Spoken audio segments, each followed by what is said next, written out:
Welcome back to Hook and Sword. Today we are going to learn how to make a treble stitch. As you can tell, this is probably one of the tallest stitches you'll learn how to make. It is definitely something you would use to enhance your project, to make it look like it's a fancier design than it really was to make it. So I actually used a treble crochet when I did a diamond waffle stitch baby blanket. It's right here. This one was definitely a yarn eater, but the diamond itself was a treble crochet. So without further ado, I'm going to turn the camera down and I'll show you how to make this. Okay, let's get started on that slip knot. You're going to put your 2 fingers underneath your yarn and you're going to be forming that X. Going under and crossing over on your fingers, like so.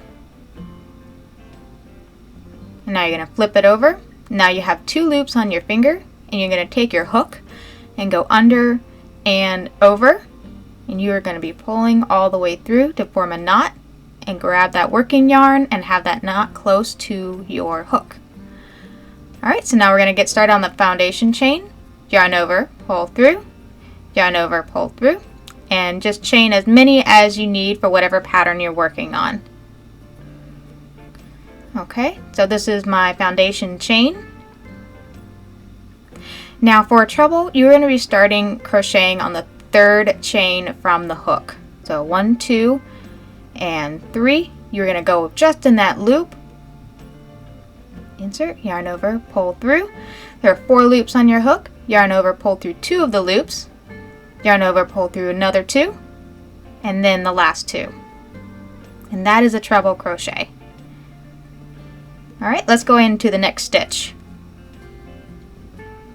You're going to loop over twice, insert your hook, yarn over, pull through, yarn over, pull through 2, yarn over, pull through 2, and the last 2. Alright, there we go. That's what it should start looking like. You're going to go all the way down. Alright, this is what it looks like when you have finished your first row, and I'm going to show you the second row, and you're going to be repeating that throughout however many rows you need to do a treble. So you're going to chain 2, and then you're going to flip your work. Now instead of just going in that first loop, you're going to be going into that second. So that V right there, you're going to go into both of them. All right. Insert your hook. See how there's 2 in there? Yarn over, pull through, yarn over, pull through 2, yarn over, pull through 2, and then yarn over, pull through the rest. All right. That's what it should look like. You know, yarn over twice and just going to repeat that all the way down. Pull through, yarn over, pull through 2, and then pull through the last 2. Alright, so you are going to go all the way down.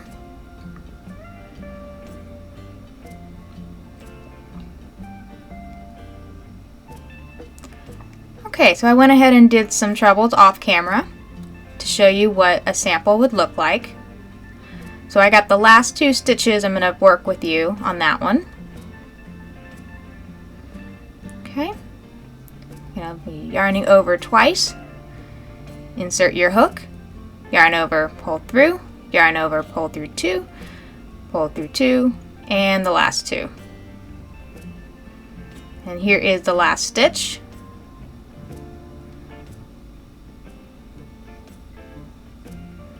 Pull through, pull through, pull through, and then the last 2. Alright, here we go. That's what it looks like.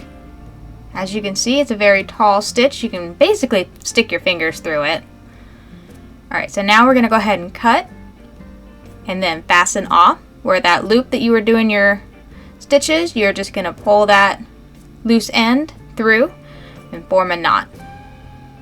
Now you're going to take a yarn needle and you're just going to hide the ends. I would actually do the base of the stitches when you're hiding in those ends. Alright, cut that off. There we go. So that's it. That is how you make a treble crochet. If you find this video helpful, feel free and give this video a thumbs up. And if you like this kind of content, feel free and subscribe. And if you have any questions about the treble crochet, or if you have a request on a project you'd like to see, feel free to leave a comment down below. And I will see you next time. Bye!